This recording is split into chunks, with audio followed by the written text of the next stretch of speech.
अवघ्या देशाला हादरवून सोडणाऱ्या नीट पेपरफुटीच्या गुन्ह्यामध्ये महाराष्ट्रातले अनेक जण वेगवेगळ्या पातळीवर गुंतलेत।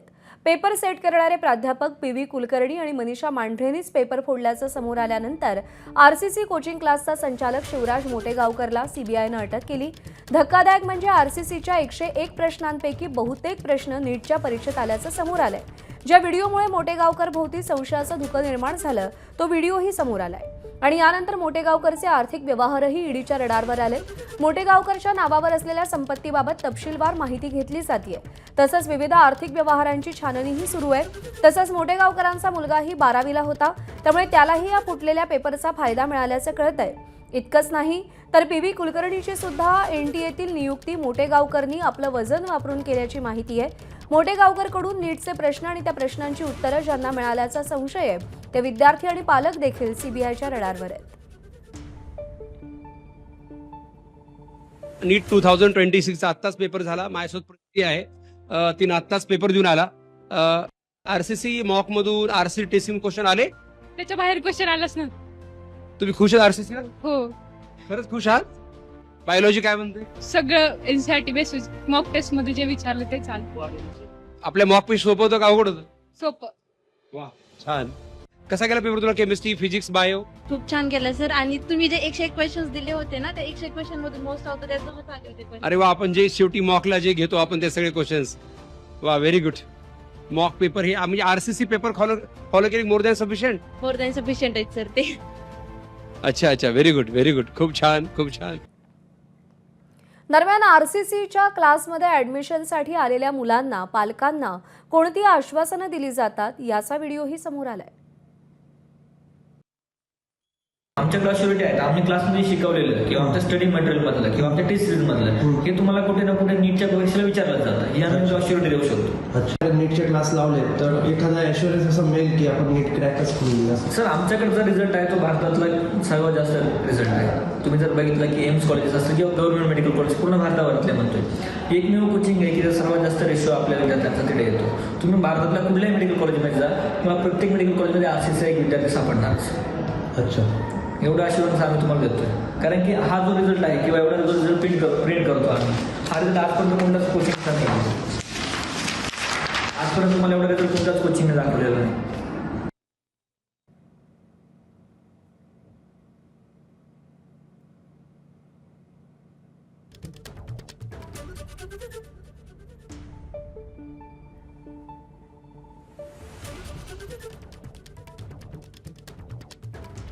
आणि या सगळ्या संदर्भात आपण बातचीत करूयात। आपले 3 प्रतिनिधी सध्या आपल्यासोबत आहेत। लातूरमधून निशांत भद्रेश्वर आपल्यासोबत आहेत, पुण्यातून मंदार गोंजारी आणि दिल्लीतून सोमेश कोलगे सध्या आपल्यासोबत आहेत।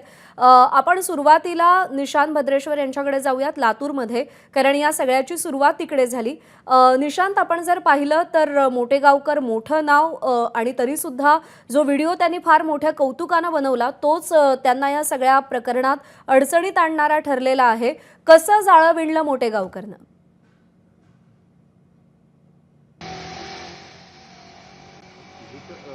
मागील 23-24 वर्षापासून ज्या पद्धतीनं आरसीसी पॅटर्न लातूरमध्ये काम करतोय, मोठ्या प्रमाणामध्ये महाराष्ट्रातून विद्यार्थी या ठिकाणी येत असतात। लातूर जिल्ह्यातलेही विद्यार्थी त्यात आहेत आणि सातत्यानं जाहिरातबाजी असेल, मोठ्या प्रमाणामध्ये फ्लेक्स असतील, याची खूप मोठ्या प्रमाणात जाहिरात केली गेली आणि त्यामुळे विद्यार्थ्यांचा आणि पालकांचा त्यांच्या कोचिंग क्लासेसकडे ओढा पाहायला मिळत होता।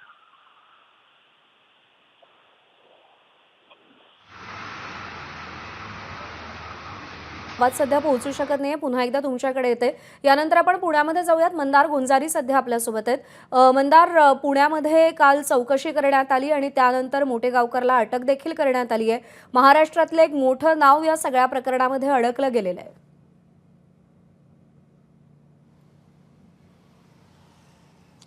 मोठं नाव, या नावाला मोठं कसं म्हणायचं हा प्रश्न आता उपस्थित झालाय, कारण या शिवराज मोटेगावकरनी त्याच्या क्लासमध्ये काम करणारा पी.व्ही. कुलकर्णी हा एनटीएच्या पेपर सेट करणाऱ्या म्हणजे प्रश्नपत्रिका तयार करणाऱ्या पॅनलवरती जाईल याची तरतूद केल्याची माहिती आहे।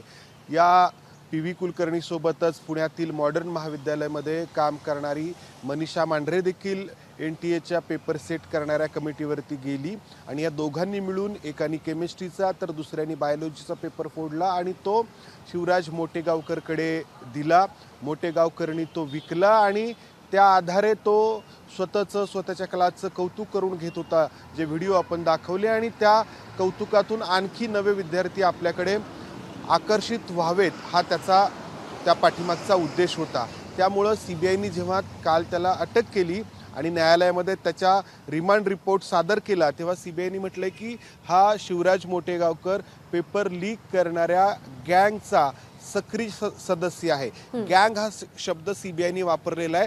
त्याच्यातून या सगळ्या प्रकरणाची एक गुन्हेगारी कट आहे. हा एका शिक्षकाने केलेलं कृत्य नाही, फक्त तर अगदी ठरवून केलेलं हे काम आहे. आणि त्यासाठी या शिवराज मोटेगावकरनी पी.व्ही. कुलकर्णी त्या NTA पेपर सेट करणाऱ्या कमिटीवरती कसा जाईल याची तजवीज केलेली होती. त्यामुळे आता प्रश्न फक्त या शिवराज मोटेगावकर आणि त्याच्या गँग पुरता उरत नाही, तर NTA त्यांनी त्याला हव्या त्या व्यक्तींची वर्णी कशी लावली, NTA मधलं कोणी त्याच्यासोबत सामील होतं का, या सगळ्या प्रकरणाच्या मुळाशी CBI जाणार का? कारण आपण पाहिलं 2024ला देखील पेपर फुटलेला होता. CBIने त्याचाही तपास सुरू केला. त्या तपासाचं काय झालं हे पुढं कुणाला कळालं नाही आणि पुन्हा 2 वर्षांनी म्हणजे आत्ता पुन्हा एकदा हा नीटचा पेपर फुटला. त्यामुळं आता तरी CBI या NTA काही दोष आहेत किंवा NTA मधलं कोणी या सगळ्या पेपर फुटीला जर सामील असेल तर त्याच्यापर्यंत पोहोचणार का हा प्रश्न आहे. कारण बाहेरचे एजंट असतील किंवा बाहेरचे शिक्षक असतील, शिवराज मोटेगावकर सारखे क्लास चालवणारे असतील, ते अटक होतात. मात्र NTA तपास होतो का हा सगळ्यात महत्त्वाचा मुद्दा असणार आहे आता. खरं. मंदार, विनंती आहे सोबत राहा. यानंतर आपण जाऊयात दिल्लीमध्ये. सोमेश कोलगे सध्या आपल्यासोबत आहेत. सोमेश, मोटेगावकरला तर अटक करण्यात आली आहे. पुढे काय कारवाई केली जाईल आणि आणखी कोणाची नावं या सगळ्या प्रकरणात तपासात समोर आली आहेत का?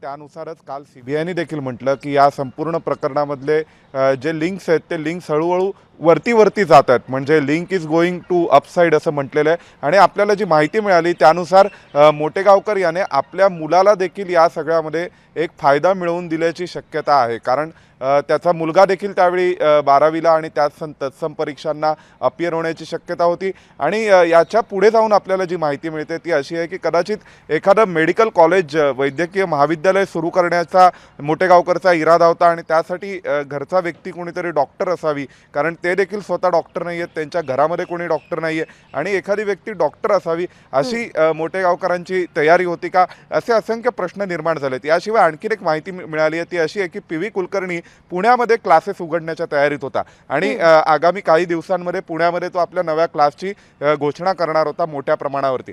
तर या सगळ्याच्या अनुषंगाने पी.व्ही. कुलकर्णींनी सुद्धा त्या क्लासची पूर्वतयारी म्हणून देखील ही आत्ताची बॅच स्वतःच्या घरी बोलवली होती का आणि त्यातून हा सगळा भांडाफोड झाला का.